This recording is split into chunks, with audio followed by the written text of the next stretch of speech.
Dans cette vidéo, nous allons voir le bon rangement image, donc quand le régisseur technique vous donne du coup le matériel, comment vous devez lui rendre, ce à quoi vous devez faire attention. Donc tout d'abord, on va commencer du coup par les caméras. Donc là, j'ai une XD cam dans ce sac là. Donc là, par exemple, je vais avoir une XD cam. Ce à quoi il faut bien faire attention, donc quand on a cette XD cam, c'est tout d'abord que la semelle soit bien enlevée du socle juste ici, que le cache ici soit bien refermé et que la batterie juste ici, du coup, soit bien enlevée et remis dans le sac. Donc ensuite, ce qu'on peut faire pour vérifier que tout va bien, donc c'est l'allumer pour vérifier si l'écran s'allume bien. Ouvrir du coup le cache et vérifier du coup au niveau de l'objectif si on n'a pas d'impact, de rayures ou autre, ou s'il faut le nettoyer aussi. C'est important de nettoyer ses objectifs juste avant de tourner. Une fois que ça c'est vérifié, checké, donc on va vérifier et s'assurer qu'on a bien du coup deux batteries. Donc là typiquement, on a deux batteries NPF plus le chargeur NPF. Et ensuite, c'est tout dans le sac. Ce qu'il faut faire aussi attention, c'est que dans le sac, on va vous donner du coup des protections contre la pluie pour protéger le sac de la pluie. Donc ça, il faut vraiment faire attention qu'il soit toujours. Donc voilà, donc hop, on vient le ranger.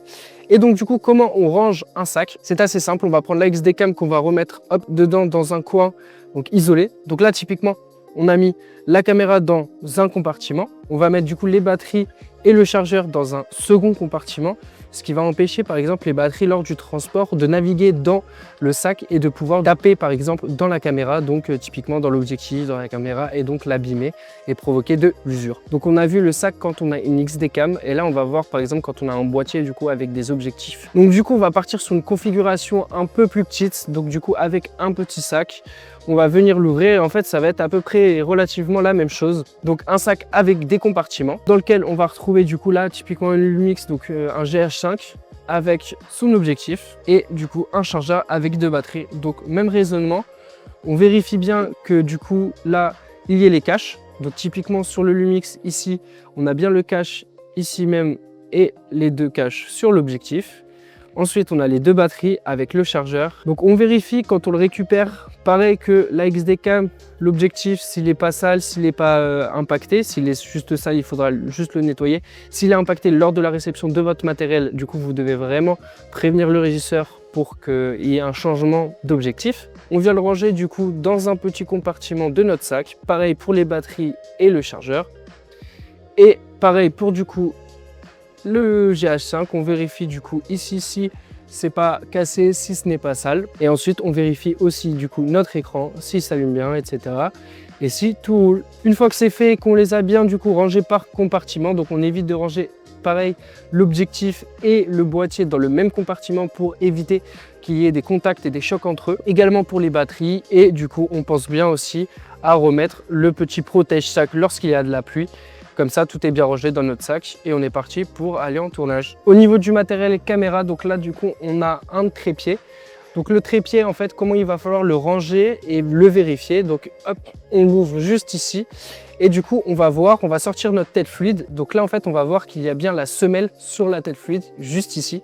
Et qu'il y a bien aussi la poignée qui est juste ici. C'est très important d'avoir la semelle et la tête fluide sur du coup le trépied et ne pas le ranger. Typiquement là on a une petite poche ici, donc c'est très important de l'avoir sur le trépied et non dans la petite poche, parce qu'en fait des fois si vous la fermez mal ou autre, la semelle peut partir. Et pareil pour vous la vérifier et le régisseur pour le vérifier, c'est beaucoup plus simple en fait de regarder directement sur le trépied quand on l'ouvre, d'avoir tout au même endroit que de venir le chercher, voilà, essayer de chercher dans le trépied, etc. C'est un peu toujours une tannée. Donc vaut mieux que ça soit sur la tête fluide, c'est beaucoup plus simple pour tout le monde.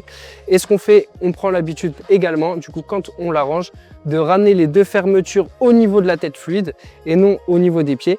Comme ça, en fait, du coup, c'est très simple. On a juste à l'ouvrir entre deux. On n'est pas obligé d'ouvrir jusqu'au bout pour vérifier du coup qu'il y a bien la semelle, le manche. Et donc, du coup, après, on pourra vérifier juste l'état du pied sans trop de soucis. Donc là, par exemple, on a le Ronin RS3 Pro Combo. Donc, du coup, on va voir aussi au niveau du rangement de celui-ci. Comment ça se passe? Donc, tout d'abord, quand on l'ouvre, il est présenté comme ceci.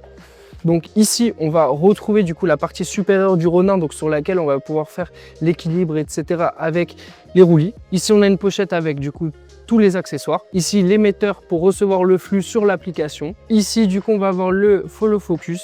Et ici, du coup, tout ce qui va être du coup les petites barres de fixation, les poignées. Donc là, c'est la poignée classique du Ronin, juste ici. Et ensuite, on va avoir aussi du coup les poignées qu'on peut acheter supplémentaires. On va avoir le manche aussi également en bas, juste ici, comme ceci.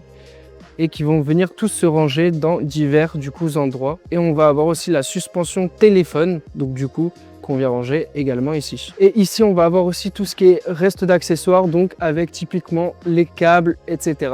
Donc on vient vraiment les ranger juste ici, comme ça, il n'y a pas de problème. Et donc le rangement du Ronin se comporte de cette manière-là. On a vu que dans le Ronin il y avait un émetteur, ça va être un autre type d'émetteur, donc ça va être les Holyland Mars 400S. Dans la boîte en fait, quand on l'ouvre, on va voir qu'on a le receiver et le transmetteur. Donc on vient en fait les ranger comme ceci. Juste en dessous, on va avoir les antennes, donc ça, faire très attention. Les antennes, elles sont assez fragiles, donc on vient faire attention notamment à cette partie ici et celle-ci qui se plie. Donc si ça tombe, etc., ça peut vite casser. Donc voilà, il faut faire vraiment attention à ne pas abîmer l'antenne. On va avoir aussi un embout de prise, donc du coup pour brancher notre alimentation qui est là. Donc on a l'alimentation ici même, les antennes, l'adaptateur de prise qui est là, et ensuite on vient du coup ranger nos Mars 400 et on vient fermer la boîte. C'est assez simple. On a vu la globalité de l'image. On va voir très rapidement aussi du coup tout ce qui est kit Mojo, donc ça ce sera plus pour le journalisme, ça concernera pas forcément les écoles comme le CTV, l'ISA ou les IS. On peut retrouver ici même une petite minette qui est rangée, donc on va les ranger vraiment dans les poches. De l'autre côté, on va pouvoir retrouver le préampli micro avec du coup sa batterie juste derrière et sa seconde batterie ici même, qu'on va ranger également du coup dans ce compartiment là. Et de l'autre côté, ce qu'on peut retrouver, c'est la fixation du kit Mojo ainsi que le micro et le câble XLR. Donc là, le câble XLR n'est pas bien rangé, donc ça, faut vraiment faire attention à bien le ranger. Comment on le fait? C'est assez simple. En fait, on va venir le rouler sur lui-même en faisant voilà, des petits nœuds comme ceci. En fait, on suit un peu la courbure du câble initial. Hop, et voilà. Donc là, il est rangé correctement. On vient le reposer juste ici. Et là, on peut fermer du coup notre kit Mojo. Et il est bien rangé. J'espère que cette vidéo vous a plu. Je vous laisse aller regarder les autres vidéos de la chaîne pour du coup en apprendre plus sur le matériel technique. N'hésitez pas à faire vos retours dans les commentaires et notamment me donner des idées de vidéos ou si vous avez des questions sur un certain type de matériel, je pourrais aussi y répondre en vidéo ou dans les commentaires. Et on se retrouve pour une prochaine vidéo.